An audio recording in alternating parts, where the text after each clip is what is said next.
Hello friends, welcome to UPSC Mania. आज हम 2 मई का द हिंदू का एडिटोरियल डिस्कस करेंगे फ्रेंड्स। तो आइए शुरू करते हैं। तो आज फ्रेंड्स सिर्फ 2 ही आर्टिकल इंपॉर्टेंट है, तो हम 2 ही आर्टिकल डिस्कस करेंगे। जिसमें पहला आर्टिकल आपका कोर सेक्टर से रिलेटेड है। आपके कोर सेक्टर में कुछ कॉन्ट्रैक्शन देखने को मिला उनके आउटपुट में, ये उसकी बात करते हैं। तो पहले हम जान लेते हैं कि कोर सेक्टर्स कौन से होते हैं। तो ये आपके जितने भी इकोनॉमी में इंडस्ट्रीज होती हैं उसमें मुख्यतः 8 सेक्टर जो होते हैं वो कोर सेक्टर होते हैं। वो कौन से होते हैं? जो आपका इलेक्ट्रिसिटी हो गया, स्टील हो गया, रिफाइनरी प्रोडक्ट हो गया, क्रूड ऑयल हो गया, कोल हो गया, सीमेंट हो गया, नेचुरल गैस हो गया, फर्टिलाइज़र। तो अगर इसको आप ध्यान से देखेंगे तो ये सारे सेक्टर आप जो है जितने भी हमारे इंडस्ट्री होती हैं वो उनको ये एज अ बैकबोन होती हैं पूरी इंडस्ट्रीज़ के लिए। आप देखेंगे ये सभी as a raw material use होता है जो भी हमारी इंडस्ट्रीज़ हैं। और आपका अगर आपका देखिए ध्यान से देखेंगे तो स्टील सेक्टर है, तो आपका जो इंफ्रास्ट्रक्चर है मेनली बिल्डिंग वगैरह है वो। कोल आपका जो है जानते हैं पावर सप्लाई के लिए। नेचुरल गैस आप जानते हैं पूरा मीन्स जो आपका फूड आपकी इंडस्ट्री है, होटल हो गया तो वो उसके लिए सबसे इम्पोर्टेंट। तो आप देखेंगे तो ये सारे 8 इंडस्ट्री कोर होती हैं। और ये जो है इनका जो आपका इंडेक्स ऑफ इंडस्ट्रियल प्रोडक्शन है उसमें 40.27% जो है इनका एक कह सकते हैं कि शेयर होता है पूरे जितनी हमारी इकोनॉमी में इंडस्ट्रीज़ हैं उनका। ठीक है, तो अब इससे रिलेटेड क्वेश्चन बहुत सारे पूछे गए हैं पहले हमारे प्रीवियस यूपीएससी में। तो जैसे आप देख सकते हैं कि हर जितनी भी इंडस्ट्री हैं उनको उनको वेटेज दिया गया है। आप देख लीजिए, अगर आप देख रहे हैं उसमें तो वेटेज दिया गया है इसमें फ्रेंड्स। तो अलग अलग वेटेज, तो क्वेश्चन कभी कभी ऐसे पूछ लेते हैं कि किस इंडस्ट्रीज़ को ज़्यादा वेटेज है, किसको कम है। जैसे सीरीज़ में लगवा देंगे आपका कि पहले कौन सा है, दूसरा कौन सा है, तीसरा चौथा। तो अगर आप देखेंगे तो जो सबसे ज़्यादा वेटेज उसको दिया गया, तो सबसे जो ज़्यादा है वो आपको रिफाइनरी प्रोडक्ट हैं उनको दिया गया है वेटेज। और दूसरा कौन सा है? इलेक्ट्रिसिटी। और तीसरा कौन सा है फ्रेंड्स? आपका स्टील सेक्टर है। और सबसे कम कौन सा है? आपका फर्टिलाइजर सेक्टर, जिसको सबसे कम वेटेज दिया गया है। तो ये आपका हो गया। तो अभी हमने इसमें बात की थी इंडेक्स ऑफ इंडस्ट्रियल प्रोडक्शन, तो उसको भी जान लेते हैं हम शॉर्ट में कि क्या होता है। तो ये आपका क्या होता है, इसको कौन रिलीज़ करता है, कौन कंपाइल करता है पूरा? तो ये आपका सीएसओ, जो आपका क्या है सीएसओ, सेंट्रल स्टैटिस्टिकल ऑर्गेनाइजेशन। ये आपका ministry of statistical and programme implementation के अंतर्गत आता है। और ये हर मंथ जो है पब्लिश होता है फ्रेंड्स। और जो इसका बेस ईयर है वो आपका 2011-12 है। ये बेस ईयर क्या होता है फ्रेंड्स? ये आपका जो है उस ईयर के कंपैरिजन से इसको करते हैं, वो उसको बेस मानते हैं क्योंकि उसके बाद। और ये बेस ईयर हमेशा रिवाइज होता है। ये पहले 2004-5 था, अब इसको 2011-12 कर दिया गया है, जिससे और भी जो उसमें नए नए एक्टिविटीज़ हैं उनको इंक्लूड करने के लिए। तो जिससे और जो हमारी जो जीडीपी है इस समय जो जीडीपी काउंट होती है वो भी इसी बेस से काउंट होती है, तो उससे अलाइनमेंट करने के लिए भी इसको किया गया है। और ये जो आपका इंडेक्स ऑफ इंडस्ट्रियल प्रोडक्शन है फ्रेंड्स, ये आपका एज अ बैरोमीटर काम करता है पूरी इकोनॉमी के लिए। ये दिखाता है जो आपके 8 कोर सेक्टर है उसमें कितनी ग्रोथ हुई, कितना आउटपुट हुआ है, उसमें हो रहा है। तो ये आपका शो करता है फ्रेंड्स। और इससे आपका जो ओवरऑल डेवलपमेंट ऑफ इकोनॉमी है वो भी इंश्योर होता है, इसी आपका जो आईआईपी है। ठीक है, तो ये आपका जो है इतना जानना आपके लिए इंपॉर्टेंट है। अब जान लेते हैं इस पूरे आर्टिकल में क्या बात कर रहे हैं। कोविड-19 से हम जानते हैं जितनी भी हमारी इकोनॉमिक एक्टिविटीज़ हैं वो सभी प्रभावित हुई हैं।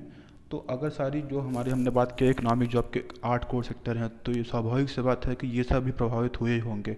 आपका पेट्रोलियम रिफाइनरी है वो भी काफ़ी हुई है, क्योंकि हम जान रहे हैं आपका जो ट्रांसपोर्ट सेक्टर है और जो आपकी जितने भी सेक्टर्स हैं, आपका जो फूड हो गया, कुछ भी हो गया, वो सब बंद पड़े हुए हैं अभी। तो फिर उसमें आपका देख सकते हैं आपका जो क्या बोलते हैं इलेक्ट्रिसिटी हो गया, स्टील प्रोडक्शन, क्योंकि जो है कोई भी इंफ्रास्ट्रक्चर डेवलपमेंट नहीं हो रहा है तो ऑब्वियस बात है जो स्टील प्रोडक्शन है और जो इलेक्ट्रिसिटी है वो भी जो है डिक्लाइन ही करेगी। कोल जो है वो भी आप, क्योंकि हम जान रहे हैं कि जो जैसा कि हमने पहले बात की, इलेक्ट्रिसिटी जब अगर उसका डिमांड कम है तो फिर कोल, क्योंकि कोल का तो सबसे ज़्यादा वो जो क्या बोलते हैं इलेक्ट्रिसिटी में ही होता है जनरेट करने में, तो वो ऑब्वियस बात है उसका भी जो है डिक्लाइन हुआ है। सीमेंट, और आप अपने आप गेस कर लीजिए।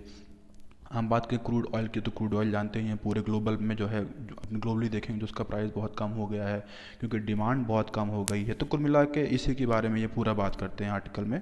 तो ये था आर्टिकल फ्रेंड्स। नेक्स्ट आर्टिकल आपका क्या है? नेक्स्ट आर्टिकल आपका फूड न्यूट्रिशन और लाइवलीहुड सिक्योरिटी, मतलब आपका जो भोजन होता है, आपका जो पोषण पोषण मीन्स पोषण तत्व होते हैं और जो आपकी जीविका होती है अभी इस समय, जो भी हमारे रूरल हैं मीन्स वर्कर हैं और जो आपके फार्मर्स हैं, उन सब की क्या प्रॉब्लम है, भी उसको कैसे एड्रेस किया जाए, इस पूरे आर्टिकल में वही बात करती हैं।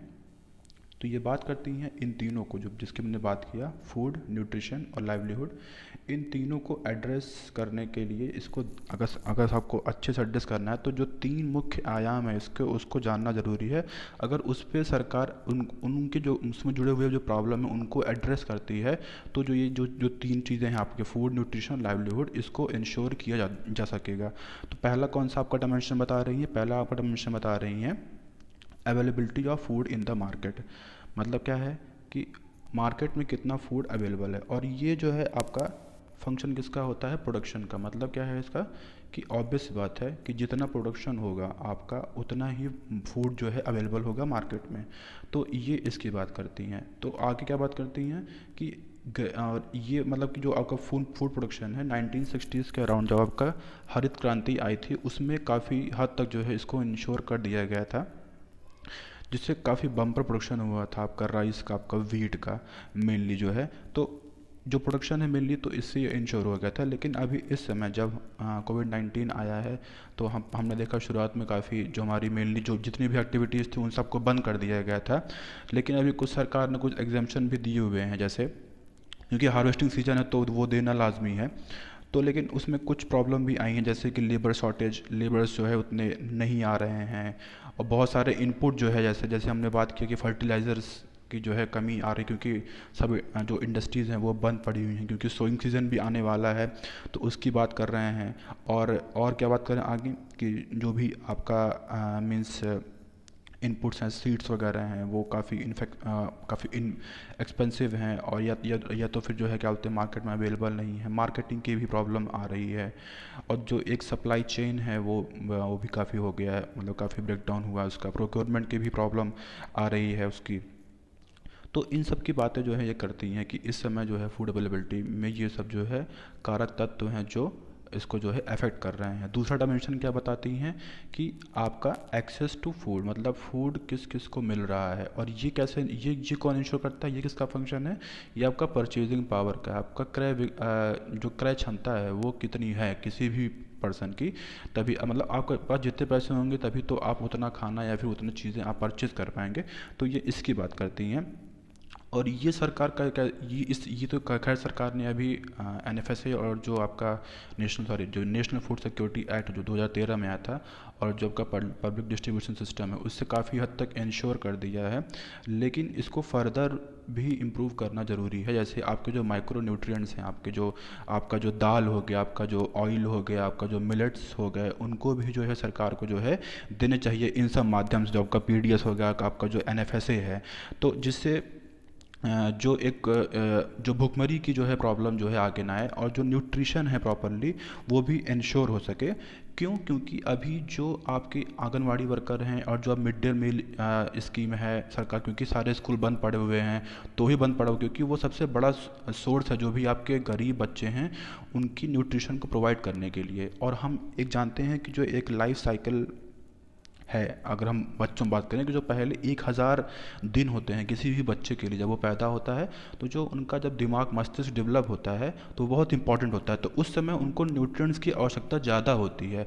तो सरकार को जो ये भी चीज़ें हैं जो मेन न्यूट्रिएंट्स हैं, मतलब बजाय गेहूँ चावल के जो दाल है और तेल है, उस तेल और जो भी मिलेट्स वगैरह होगा उसको प्रोवाइड करना चाहिए, ताकि जो बच्चों का मस्तिष्क का डेवलपमेंट है वो हो, और इसके लॉन्ग टर्म दूरगामी जो प्रभाव होने वाले हैं इस पैंडेमिक के उसको कुछ हद तक जो है कम किया जाए। ठीक है, आगे क्या बात करते हैं? आगे बात करती हैं लिंकेज की बात करती हैं कि जैसे फूड और आपका जो क्या बोलते हैं न्यूट्रिशन और जॉब सिक्योरिटी, इन तीनों में लिंकेज की बात कर रही हैं। वो कैसे कि अगर जॉब सिक्योरिटी खतरे में आएगी तो फूड आप सफिशेंट अमाउंट में नहीं ले पाएंगे। अगर मान लीजिए फूड ले भी लेते हैं तो जो न्यूट्रिशियस चीज़ें हैं वो आप नहीं ले पाएंगे। तो इसकी ये बात करती हैं। और ये कैसे इंश्योर होगा? ये आपका जो भी चीज़, जो आपके प्राइमरी प्रोडक्ट्स हैं उसमें वैल्यू एडिशन करके जो है इसको इंश्योर किया जा सकता है।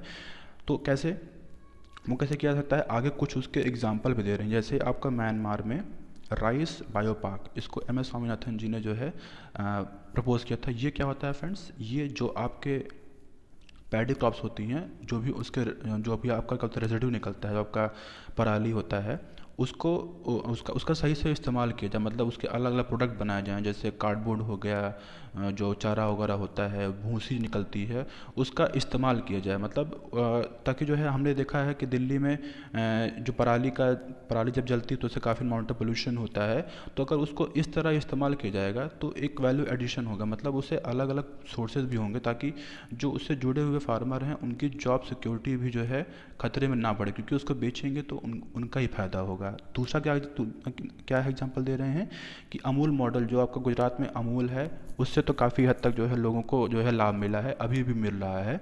तो दूसरी बात करती हैं। तीसरी बात कैसे क्या करती हैं, जो आपका ये लिंकेज की बात कर रही हैं, ये आपका जो हॉर्टिकल्चर सेक्टर है, हॉर्टिकल्चर सेक्टर क्या होता है, जो आपके ये फूल हो गया, जो आपके जितने भी पेरिशेबल आइटम्स होते हैं मेडिसिनल पर्पज़ के लिए, आपका सब्जी भाजी जो जो भी होता है, फ्रूट्स हो गया, वो सब का हॉर्टिकल्चर में आता है। तो कह रहे हैं, इसकी बात कर रहे हैं कि उसमें ध्यान देने की आवश्यकता है इस समय, क्योंकि इसमें जितने भी ट्रांसपोर्ट सेक्टर हैं वो सब बंद पड़े हुए हैं। तो उसमें जो वुमेन्स का रोल है वो उसकी ज़्यादा बात कर रही हैं कि उनको जो है टेक्नोलॉजिकल सपोर्ट दिया जाए, ताकि उनको एम्पावरमेंट हो सके, क्योंकि वो भी जो है घर में एक अहम भागीदारी निभाती हैं, कुछ भी आपके चाहे इनकम हो चाहे न्यूट्रिशन हो, उसके सपोर्ट के लिए। तो ये बात करती है।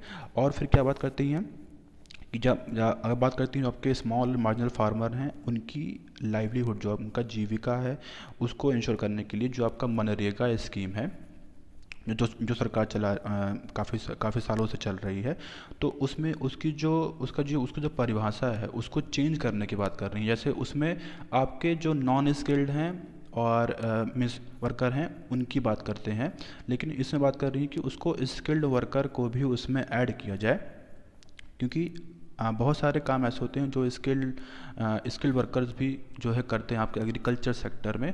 अगर उनको भी ऐड करेंगे तो इससे उनकी जॉब सिक्योरिटी जो है इंश्योर होगी, और उनको एक उचित दाम मिलेगा, और जिससे आगे जो भी उससे जुड़े हुए प्रॉब्लम है, जो आपके मतलब जो हैं चीज़ें, वो भी इंश्योर होगी। तो ये इसकी बात करती हैं। और जो तीसरा आयाम क्या बात करती है, हमने दो बात किया। पहला क्या, अवेलेबिलिटी।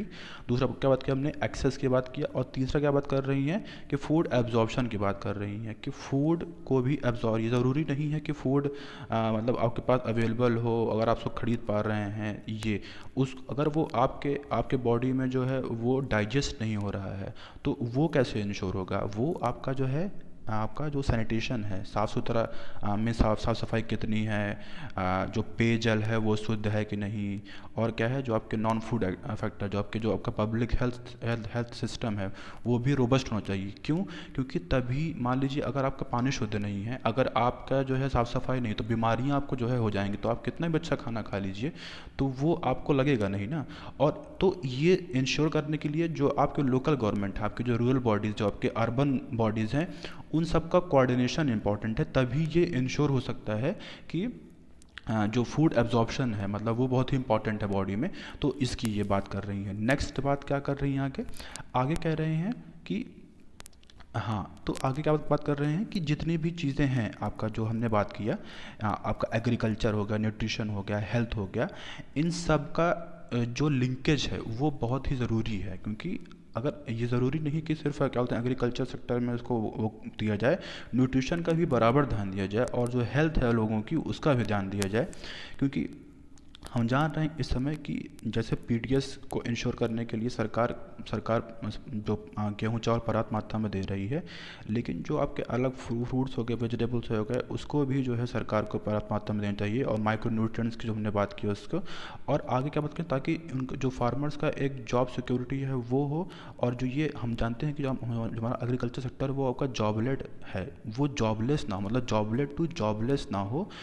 तो ये सब इंश्योर करने के लिए सरकार को ये जो कुछ कदम बताई हैं, उसको जो है इनकॉर्पोरेट करना चाहिए।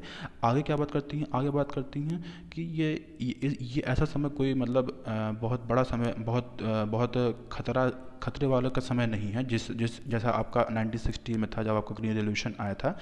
तो ये समय, अगर इस समय जो है जो आपके फार्मर्स ऑर्गेनाइजेशन हैं, जो कॉरपोरेशन हैं, अगर उनके मदद से और कुछ तकनीकी जो तकनीकी का इस्तेमाल करके, और जो मीन्स सरकार की कुछ पब्लिक पॉलिसीज़ और जो क्या बोलते हैं उचित दाम प्रोवाइड करके अगर इन सब को इंश्योर किया जाएगा, इन सब को एक तरीके से लिया जाएगा, तो जो ये करंट प्रॉब्लम है उसको जो है डील कर सकते हैं। जो भी इशू है, जो भी इशू हो रहे हैं एग्रीकल्चर सेक्टर में या फिर जो भी चीज़ें हैं उसको इंश्योर किया जा सकता है। तो ये पूरा आर्टिकल था फ्रेंड। तो आज के लिए इतना ही है फ्रेंड्स। थैंक